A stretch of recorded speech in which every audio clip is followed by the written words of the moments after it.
አቢቹ ትውልዱ ሰላሌ ፍቼ ነው። አቢቹ ጣሊያን ኢትዮጵያን ዳግም ስትወር ገና የ17 ዓመት ወጣት ነበር።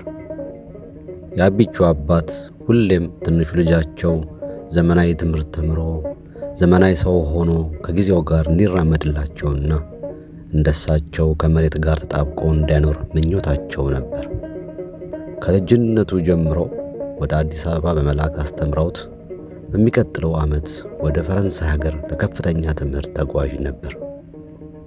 ምን ያደርጋል፣ ሀገር ተወረረችና ትምህርቱን ቀርቶ ሁሉም ነገር ወደ ጦር ግንባር ተባለ። ስለሆነም አቢቹና ሁለት ታላቅ ወንድሞቹን የያዘው የወረ ጀርሶ ጦር ከ20 ሺህ በላይ የሚሆነውን ጦሩን ይዞ ከሰላሌ ፍቼ ተነስቶ አምባላጌ ደረሰ። ተንቤል ላይ በተደረገው የመጀመሪያ ቀን ውጊያ በደጃዝማች አበራ ካሳ በሚመራው ጦር ስር ተሰልፎ ተዋጋ። በዚህ ጦርነት ሁለት ወንድሞቹ ተገደሉ። የአንዱን ወንድሙን ሬሳ በዋርካ ስር ቀብሮ የአንዱን ወንድሙን ሬሳ ለማፈላለግ በሕይወትም ካለ ለመፈለግ ከደጃዝማች አበራ ይሁንታ ስላገኘ 200 ገደማ ወዶ ገብ ጥሩ ተኳሽና ተዋጊ ጦር ይዞ ሊነጋጋ ሲል ከጦር ሰፈሩ ወጣ።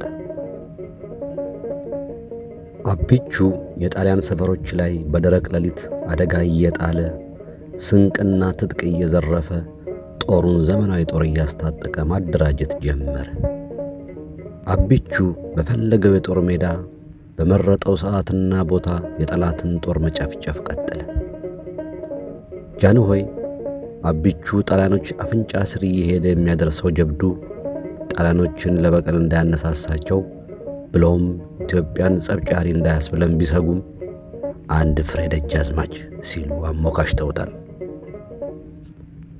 ጦሩ ከጣሊያን መድፍና መትረየስ እረፍት ባገኘው አጋጣሚ ሁሉ እሳት አንድዶ ሽምብራ እየቆረጠመ ጀግናውን አቢቹ ደራ ደራ አቢቹ ደራ ደራ እያለ በማሲንቆ ያወድሰዋል።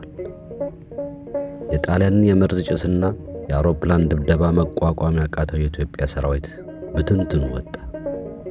ንጉሡንም በስደት ወጣቱን ደቦል አንበሳ አቢቹን ያለ ሁለት ወንድሞቹ በባዶ ወደ እናቱ ሰላሌ ፍቼ እንዲመለስ አስገድዶታል።